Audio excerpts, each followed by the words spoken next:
It is the Human Rights Watch show you are watching. You are watching us live here. The TV is Humanist TV Africa, and you are watching us live wherever you are. The Human Rights Watch show. But the topic today is the focus on the anti-homosexuality laws in Africa and how these laws continuously affect people all over the world. We look at these laws, and today I'm going to be looking at the safety concerns, among others. In the studio is Dennis Bongola, and my name is Kato Mukasa. I'm an Ugandan lawyer that is inspired to inspire others, but of course to promote human rights and protect the rights of the vulnerable is one of my main niche.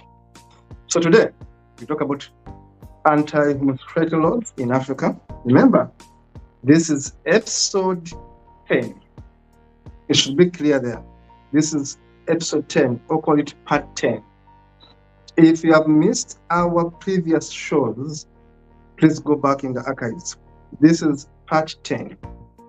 This is episode 10, in which we're going to be talking about the safety concerns. This is part 10 of our shows. Now, remember, we have discussed the law. We have been able to tell you what this law means, not only in Uganda, but in Kenya, in Malawi, in Zimbabwe, in Zambia, in Tanzania, in Nigeria, in Ghana. We have been able to tell you what these laws are. And I've told you that in the last 20 years, the mentioned countries have increasingly become unmanageable, ungovernable. And the politics in these countries have gone to the dogs. And bad laws are being passed in this country on a yearly basis.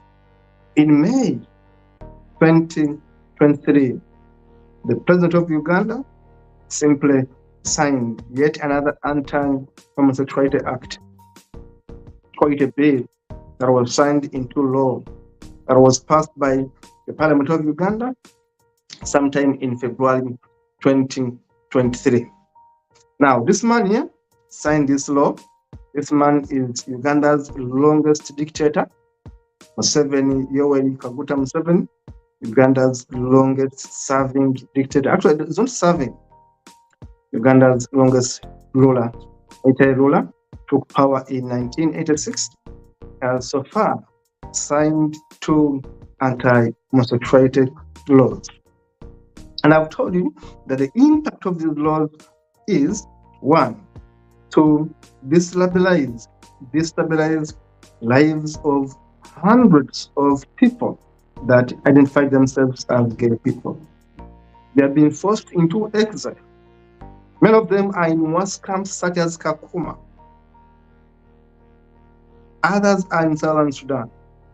Others are in Zambia. Others are in so many other countries. A few have been able to go to Europe. But those are few, the luckiest few. But many of them, fearing for their lives, have gone to even worse countries to hide themselves there. Now, this one brings in the issues of safety. Ghana just passed the anti-homosexuality law. And the president may soon sign it. What does it mean? If you have a law that is going to imprison people for 10 years in Ghana, in Uganda, people are going to be imprisoned for 20 years. 20 years for being homosexual. 10 years to 20 years for promoting homosexuality. And between 10 years to again 20 years for working with the homosexuals and not being able to report them. You know, Uganda becomes a police state. Now, amidst all these concerns in Tanzania, in Malawi, in Zambia, in Zimbabwe, in Ghana, in Nigeria, where in Nigeria you are actually killed for being homosexual. Now, amidst all these concerns, we come here to share with you safety concerns. But first, let me give you a recap that homosexuals are actually in different,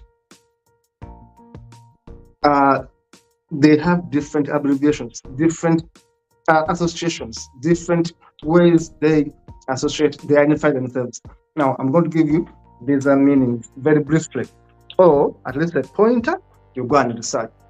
If you hear the word or you read the word LGBTQIAP, what does it mean? Plus, it means there are others. You know that those are lesbians, gay people, bisexual, transgender, non-binary, questioning people, call them queer people. They question their identity. They question, of course, their biology. We have also intersex people. We have asexual people, agender people. We have aromantic people. Then also we have pansexual for P, pansexual people.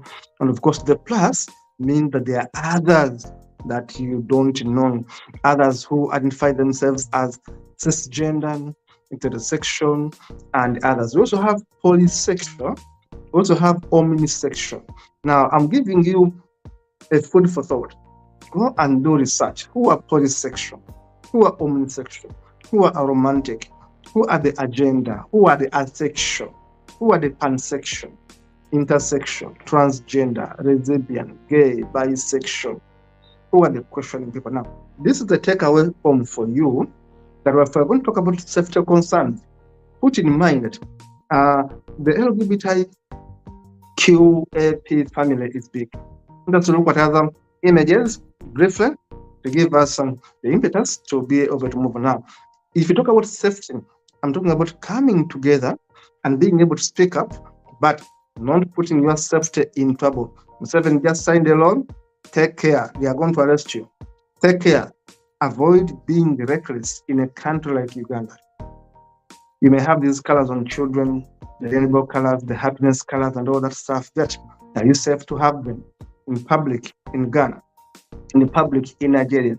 Are you safe to go into this campaign in Ghana now, in Nigeria today, in Uganda today? Because if you come out, like these guys came out in Ghana, you are likely to be arrested. So safety concerns first. Keep your safety as a priority. We want you alive. We want you to be together, like you see in this kind of image. We want you to be united together. Are you able to have a Pride Fun Day, say in March, say in June or July or August? You're going to be able to find ways to organize pride marches without putting your safety into jeopardy. Yes, one of the flags from the movement, which is a lovely flag with a hat right there. You see, the laws are being passed by these parliamentarians, and of course, and the judges are going to uphold what the parliamentarians have said. The law profession is right there. This is my colleague, Onyango and Company Advocates, and this is my colleague, Onyango and Company Advocates have been together at the university. Here's the law firm. And here in this one, it was a notice to Martin Semper following his hate rhetoric. Yes, and of course, he is a United citizen, Martin Semper. Here he was being notified that the laws have been subpoenaed. You know, when you are summoned to testify at a deposition in a civil action brought against him by Sexual Minorities Uganda. And of course, a man called Scott Lively. Scott Lively is one of the guys who brought homophobia in Uganda. So in this one, he was called to court. Yes, he called to court. Now, this is one of the ways I'm showing you that you can contact law firms like this firm of Onyango and Company Advocates, a firm of my colleague I've worked with. This colleague of mine, we studied Halea together. I should also say that Halea, me and Onyango and others started Halea, and Onyango, of course, is a lawyer, is the lead advocate in Onyango and Company Advocates. Now, I can openly recommend Onyango, a lawyer I was with for many years, and a lawyer we did start Halea together. Now Onyango here in this notice, you see that he is actually suing Martin Semper and of course this American pastor Scott Lavery. Martin Semper and Scott Lavery are all American citizens. Now I'm showing you examples on which we can continue to show your safety concern. We can have good lawyers, and we have them in Uganda. One of them is Onyango and Company Advocates. Here, some of my colleagues, my colleagues have been hacked to death, others beaten, others are cut by a machete. David Katon, my colleague, was killed. David Katon, my colleague, was killed. And of course, a university in the UK has actually named a full department after David Katon.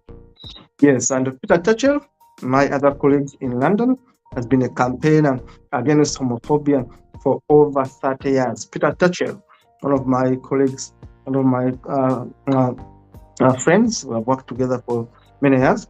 Peter Tatchell, a humanist defender of LGBTQI family there. I'm cautioning you, do not go into public. This is safety concern now.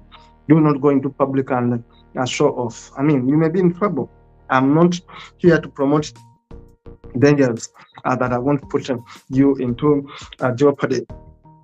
Issues, of course, Uganda continues to be a very repressive state where people are being arrested and women trampled upon by men in military wear and policemen, as you can see.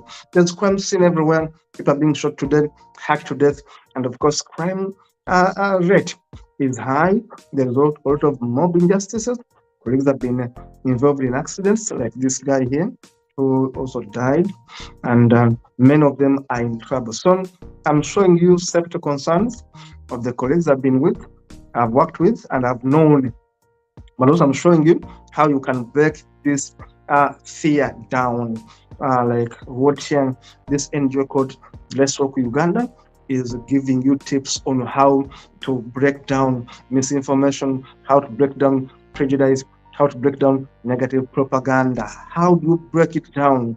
You need to know a bit of this. How do you break down misleading information? How do you break down misinformation and false and hate that is spread to you? How do you tackle stereotypes? We shall be giving you shows to tell you how you can actually tackle stereotypes, how you can rebut propaganda, and how you can protect your image. For example, I've said that I've been involved in organizing workshops that actually protect the rights of gay people in Uganda and in some other African countries. Here, you can have meetups, people can meet and share their ideas, but they can meet in a safe environment. You see, this environment is safe, it's a gate, it's only invites. So, and of course, you should have security around there. So, whatever you do in this period, if you're going to wear an armband to show your solidarity with these guys, you must be cautious because you may be arrested, and 20 years is too much. Of course, there have been football coaching and other health initiatives to avoid HIV and to avoid, of course, the stress that people come with in these camps. We do research, we do interviews, we do focus group discussions, one-to-one interviews. These are safety measures you do. How do you meet your people? How do you talk with them without exposing them to danger? Even if it's a public meeting, in a public space, how do you ensure that the rest of the public doesn't come to harm them, but you are going to get information from them, you are going to search from them? Then you organize indoor activities, like here, you see these members here are organizing an indoor. You have hired a hotel, and then you meet here and let them discuss issues that are so important to them. You organize trainings, safety concerns, give them safety tips in trainings, get experts. Yes, experts like the lady you see right there, a colleague right there. Get experts to come and give them tips, health tips, social tips, legal tips, and of course, keep them busy. Keep yourself busy. Do not allow yourself to be so idle, even when you are underground. Here at Farouk, they design bottles and actually sell them at a good price. They design bottles and you see a bottle which is so beautiful at Farouk. Freedom and Rome Uganda. I've worked with them for quite a number of years, and this is what sometimes they do when they are together in their workshops, designing bottles, designing carpets, designing doormats, and these are lovely things they do at Freedom and Rome Uganda. These are all safety concerns. How do you keep your members together without exposing them to danger and without allowing them to be so idle? You make them busy, give them income generating skills, maybe tailoring, whatever you can.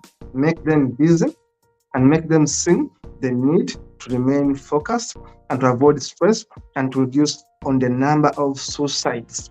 So safety concerns, we shall continue telling you about safety concerns petitioning courts. Like we have seen my colleague Onyango and Company Advocates. I told you Onyango and Company Advocates. Onyango Francis is a lawyer we did start Halea with. Among other lawyers, we did match and start Halea with. So I will give you a recommendation of the people I know, like Onyango and Company Advocates. Lawyers I know, lawyers I trust, that are going to protect your integrity, they are going to keep your name, and they're going to ensure that you are represented in courts of law. I'm a lawyer, so in terms of law, I can always recommend to you the best lawyers to help you if you're in Uganda. But of course, we shall be able to also talk with other lawyers in other countries. We shall be able to tackle issues in Sudan, issues in Tanzania, issues in Kenya, issues in Zambia, Zimbabwe, issues in Ghana and Nigeria. We are going to be working on these cases with our team of well-experienced lawyers to handle these issues. We are going to petition governments. Of course, we are going to keep our teams safe. And if need be, we are going to ensure that we hand them over to the right legal authorities and international agencies like the UN to take care of these people in trouble, people at risk. Thank you so much for watching. It is always Human CV Africa where we come and give you information you don't get elsewhere on social media. Today, we're talking about safety concerns for LGBTQ plus people in Africa. Thank you for watching. See you in the next show.